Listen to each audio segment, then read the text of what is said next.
South India shopping mall the wedding మంత్ర సరికొత్త wedding collection south India shopping mall. నమస్కారం జగన్నాథం గారు. ఆహా, దయచేయండి దయచేయండి. నేను పుట్టి బుద్ధిరిగాక ఇన్నాళ్ళకి మా దేవి ఆలయానికి ఆ పార్వతీ పరమేశ్వరులే స్వయంగా నడిచి వస్తున్నట్టుంది. చాలా సంతోషం. జగన్నాథం గారు, మీ మాట కథంలేక వచ్చాం. అది నా అదృష్టం, మా ఆలయం చేసుకున్న అదృష్టం, మా ప్రజలు చేసుకున్న అదృష్టం. ఈశ్వర భక్తునిగా, అమ్మవారి బిడ్డగా ఆంధ్రదేశం అంతా ప్రసిద్ధికెక్కి అటు కాశీ విశ్వనాథుని ఆలయానికి అలంకరణగా నిలిచిన తమరు ఇవాళ మా ఆలయానికి రావడంతో మా జన్మ చరితార్థమైంది. జగన్నాథం గారు, దైవం అన్ని చోట్ల ఉంటాడని నమ్మే మనిషిని నేను. అయితే దైవాన్ని నమ్మే మనుషులు కొన్ని చోట్లే ఉంటారు. శిథిలమైన ఈ అమ్మవారి ఆలయాన్ని వేలకు వేల ఖర్చుతో పునరుద్ధరించిన మీరు, మీ గ్రామ ప్రజలు దైవభక్తులని అర్థమైంది.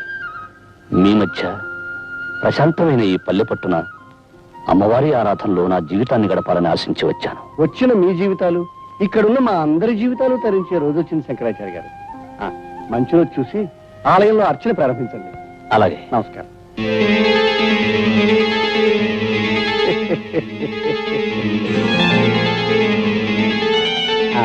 మీకు ప్రత్యేకమైన వస్తు ఏర్పాటు చేయించాను. అలాగే జగన్నాథం గారు. తీసుకోండి. అయ్యా, తమరి దృష్టి ఆ దుర్గాదేవి మీదనయ్యా.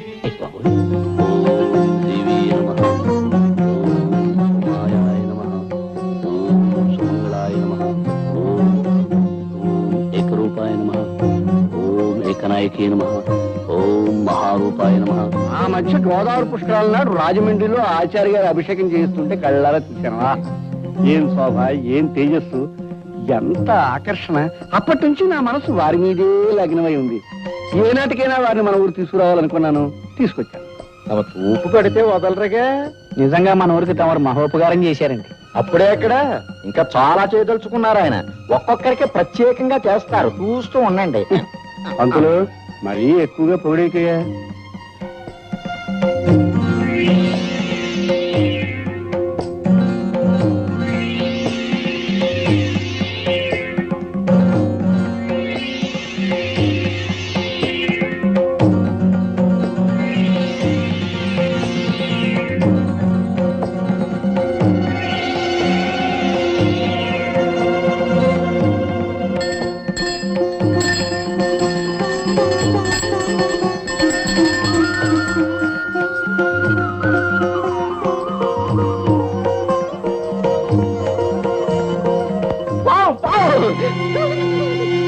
అది పావన్ అందరికీ తెలుసు. నువ్వు అరిచి చెప్పడం దానికి సంప ఏర్పాటు చూడక.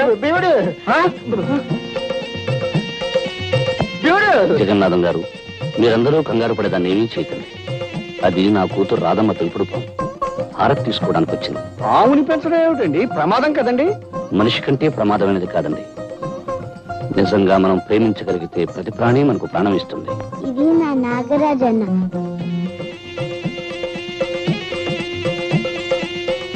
అందరూ దండం పెట్టండి. పెడతాం తల్లి, పెడతాం. కానీ పావును దూరంగా పెట్టు. రేపు పంతులు ముందు అన్నం పెట్టవయ్యా. ఆచార్య గారు, మీ పాపతో పావుకి స్నేహం ఉన్నా దాన్ని నలుగురు మధ్య ఉంచడం మంచిది కాదండి. ఎందుకని అడగండి. అడగడం దానికి అది కాటేస్తే చచ్చి ఊరుకుంటాం కనుక కనుక దాన్ని ఏ పుట్లోనే వదిలేయమని ఆ చెప్పండి. విషయం మేము ఆలోచిస్తాం. రామారాధా, భయపడకండి. సూరిబాబు, ఏం చేస్తున్నారన్న? నాగన్నకి పాలు పోస్తున్నా. అలాగా. అమ్మ రాధా, నేను మాట చెప్తాను, వింటావా తల్లి? ఏవి నాన్న? రేపు మన నాగన్నని తీసుకెళ్లి పుట్టలో విడిచిపెడదామా? ఆహా, నేను ఒప్పుకోను. నువ్వు చెప్పిన ప్రతి మాట విన్నాను. ఆఖరికి దేవుడికి ఎంటుకలు ఇచ్చేమంటే ఇచ్చేసాను. కానీ నా ఇష్టమైన నాన్న మటుకు పుట్లో వెళ్ళమంటే నీ వదలను.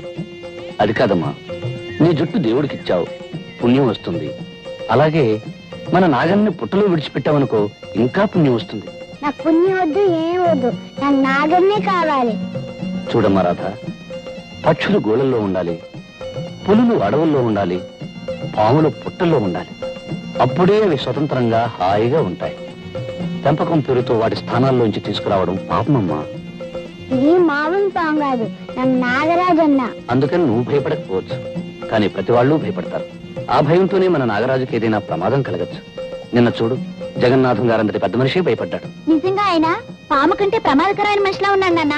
తప్పు బాబు, పెద్దవాళ్ళ గురించి అలా మాట్లాడకూడదు. అమ్మా రాధ, నా మాట విని నాగరాజుని పుట్టలో వదిలేద్దామమ్మా. అవునమ్మా రాధ, పుట్టలో ఉంచినా ప్రతిరోజు వెళ్లి చూసి పాలు పోసి రావచ్చు. పైగా రేపు నాగపంచమి అంటే నాగరాజు పండగ అన్నమాట. పండగ రోజు తన ఇంట్లో వదిలేస్తే నాగన్న ఎంత సంతోషిస్తాడో తెలుసా? సరే అయితే. నమస్కారం శంకరాచార్య గారు. నమస్కారం జగన్నాథం గారు. రండి రండి, కూర్చోండి. తమరిని ఒక సహాయం అడగాలని వచ్చాను. సహాయం అయితే అడగక్కర్లేదు, చెప్పి చేయించుకోవచ్చు. ఏమీ లేదు. మోదుగులపాలెంలో మా మిత్రుడు పెళ్లి, దాన్ని మహానుభావులైన తమరి చేతి మీదుగా జరిపించాలని నా అభిలాష. కనుక తమరు కాదనకుండా సాయంకాలం వెళ్ళి ఆ శుభకార్యం జరిపించి రావాలి. దైవ కార్యం తర్వాత మహత్కార్యం పెళ్లి జరిపించడమే. ఇద్దరు మనుషుల్ని కలిపి దీవించడానికి అభ్యంతరమే ఉంది. తప్పకుండా వెళ్తాను. కానీ ఏమిటో చెప్పండి. సాయంకాలం అమ్మవారి పూజ జరపడం. నాందే ఉంది. ఈ ఒక్క రాత్రికి మీ అబ్బాయి చూసుకుంటాడు. అవునన్నా, అమ్మవారి పూజ చేయటం నాకు వచ్చుగా. ఆహాహాహా, ఆ తండ్రికి తగ్గ కొడుకు. అలాగే జగన్నాథం గారు, నాకేం అభ్యంతరం లేదు. నేను వెళ్తాను. అయితే సాయంకాలం బండి పంపిస్తాను. తమరు ఆ బండిలోనే ఉదయం తిరిగి రావచ్చు. మరి వెళ్తానా? ఇప్పుడు ఎందుకండి? మొదటిసారిగా మా ఇంటికి వచ్చారు, తీసుకోండి.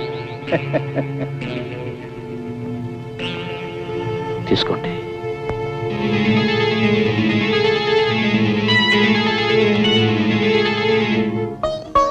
నాగరాజన్నా, నాగరాజన్నా,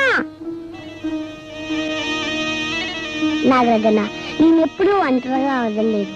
ఈ పుట్ల నుంచి బయటకు వస్తే ఎవరైనా ఏమైనా చేయొచ్చు. కనుక నీ పిలిచినప్పుడు తప్ప నువ్వు బయటికి రాకూడదు. సరేనా? ఒట్టే.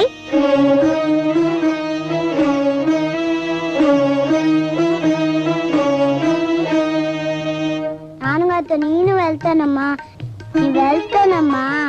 నా బంగారు కదూ, చెప్పిన మాట వినాలి. అసలే ఆ ప్రయాణం రాత్రిపూట. నువ్వు నిద్ర కాగలేవమ్మా. అది కాదమ్మా, నేను వెళ్తానమ్మా. పోనీ అది అంతగా అడుగుతుంది, తీసుకెళ్తాను దుర్గా. అది కాదండి, మళ్ళీ మీకు లేనిపోయిన శ్రమ. శ్రమ ఏముంది? బండిలో వెళ్ళి బండిలో రావడమే. చలా చలా, దారిలో అల్లరి చేసి నాన్నగారిని విసిగించుకో. విసిగించదు కానీ నువ్వు అమ్మని మాత్రం విసిగించుకే. రామ్మ రాధా. బాబు సూరి, చీకటి పడ్డాక గుళ్ళో పూజ చేయడం మర్చిపోకు. అలాగే నాన్నగారు.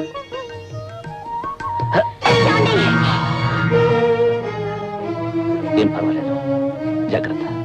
పదమ్మా.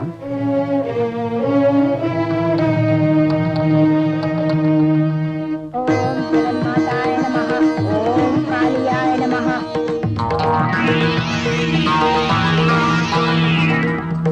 ఓం కర్మశీలాయ నమః.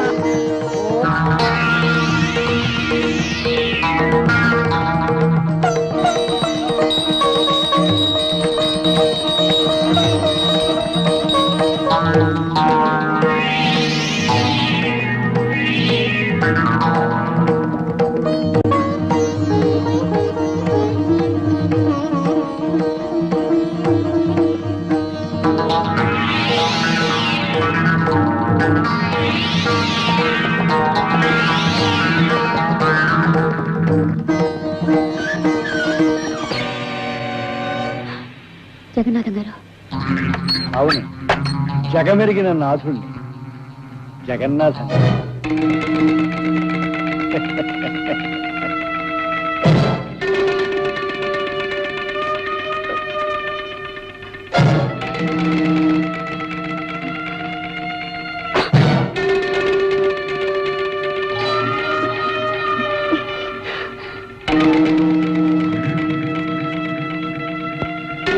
ఏమిటిది?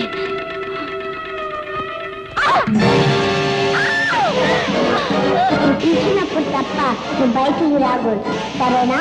ఒట్టే. పిలిచినప్పుడు తప్ప నువ్వు బయటికి రాకూడదు.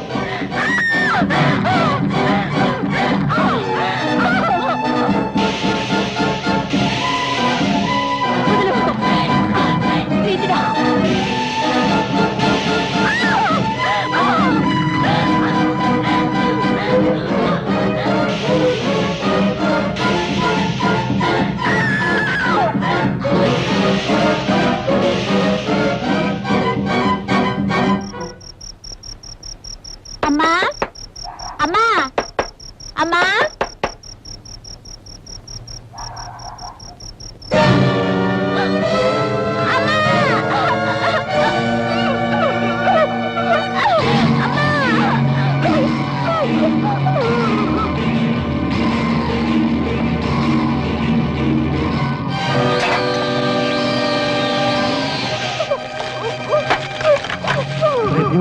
ఈ కొన్నాడు నన్ను గుర్తుపట్టాడు. ఎందుకంటే వీడిని మంటలో అలాగే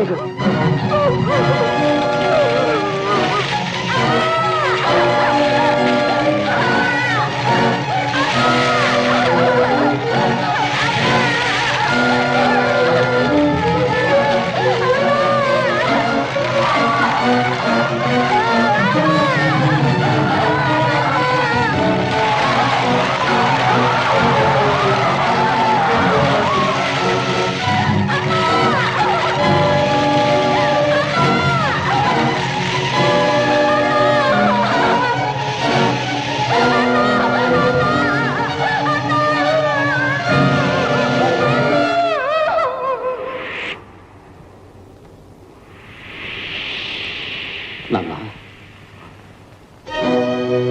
నాన్న బాబు